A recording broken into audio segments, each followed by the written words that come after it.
Ever had hiccups so bad you thought they'd never stop? Well, you're about to meet the true champion, meet Charles Osborne. In 1922, he started hiccuping and just didn't stop. For 68 years, that's over 430 million hiccups.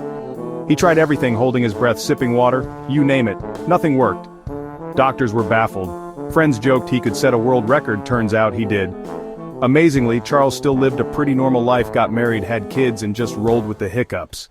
So next time you get the hiccups, be glad they won't last 68 years.